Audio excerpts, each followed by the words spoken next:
Hello friends, good morning. आज मुझे बनानी थी सब्जी में मटर पनीर। तो मतलब रात में पता होता है कि लंच में क्या बनाना है, तो खाना बनाना सुबह बहुत आसान हो जाता है। तो इसलिए कल मुझे कंफर्म था कि मुझे मटर पनीर बनानी है। तो उसके लिए मैंने पहले से लहसुन रात में ही छील लिया था। उसके बाद में पनीर बनाने के लिए मैं सारी सब्जियां, जैसे कि मतलब जितने मसाले होते हैं, जैसे टमाटर, प्याज, लहसुन, मिर्ची, ये सारी चीज़ें मैं एक साथ थोड़ा सा तेल डाल के फ्राई कर लेती हूँ, नमक डाल के। उसके बाद जब वो अच्छे से गल जाते हैं तो उसे मैं ग्राइंडर पे पीस लेती हूँ। तो उसी के पेस्ट से जो है, और मूंगफली भी उसमें डालती हूँ, तो उसके पेस्ट से जो है ग्रेवी अच्छे से गाढ़ी हो जाती है। जितना पानी रखना चाहे रख ले।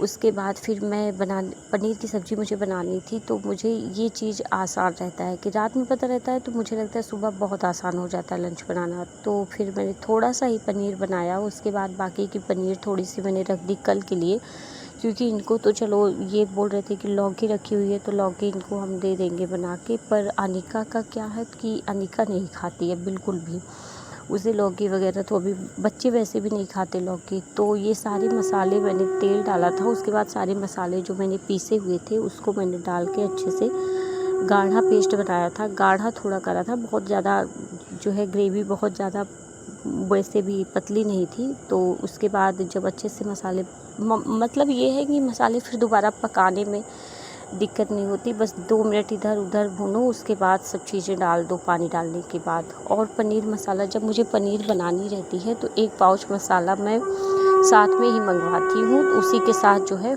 डालती हूँ। उसके बाद फिर मैं सब्जी बन गई थी। तो फिर मैंने सोचा क्यों ना मैं फूल लेने चली जाऊँ। और हमारे घर के पास से थोड़ी दूर पर ट्रेन जाती है, तो थोड़ी बहुत आवाज़ आ रही होगी। मैं रिकॉर्डिंग करने के लिए छत पर आई थी और ट्रेन जा रही है, तो मतलब नीचे रहता है तो मेरी बेटी टीवी लगा के बैठी हुई है, बहुत तेज़ आवाज़ कर लेती है तो सुनाई नहीं देता। और इधर आती हूँ तो आज ट्रेन भी जा रही है, फिर भी ट्रेन की आवाज़ ही है, थोड़ा सा इग्नोर करिएगा। उसके बाद मैंने ब्रश किया। ब्रश करने के बाद सब्ज़ी मेरी पक गई थी, तो मैंने देखा कि सब्ज़ी हो गई है। सब्ज़ी में डाला धनिया, और उसके बाद मुझे बनानी थी फिर रोटी। और अनिका के नेल्स मतलब बड़े हो रखे थे, काफ़ी टाइम से उसने नहीं काटा था।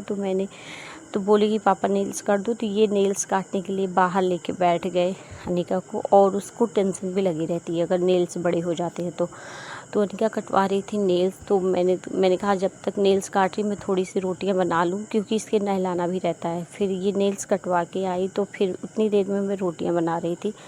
फिर इसको नहला के पहले जो है मैंने बाहर किया। उसके बाद में फिर आगे थोड़ी बहुत जो रोटियां थी वो सेक दी। मतलब बीच बीच में यही काम रहता है, अनिका को नहला के एक बार उसको कपड़े दे दो, फिर कपड़े वो पहनती रहती है। उसके बाद मैं टिफ़िन उफ़िन पैक कर देती हूँ। तो सारा सब कुछ हो गया था। फिर लास्ट टाइम पर इन्होंने कहा कि मुझे कॉफ़ी भी बना के दे दो, तो कॉफ़ी बनाई 2 कप। और कॉफ़ी ये गर्म पानी में नहीं, ठंडे पानी में पीते हैं। इनको ठंडे पानी में कॉफ़ी डालकर पीने में अच्छा लगता है। जब से जिम जाने लगे हैं, किसी को देखा है तो बोल रहे हैं बहुत अच्छा रहता है, तो मैंने दे दिया था इनको कॉफ़ी। और अनिका जो है मतलब अनिका का क्या है कि वो सोचती है मैं हर एक वीडियो में रहूं।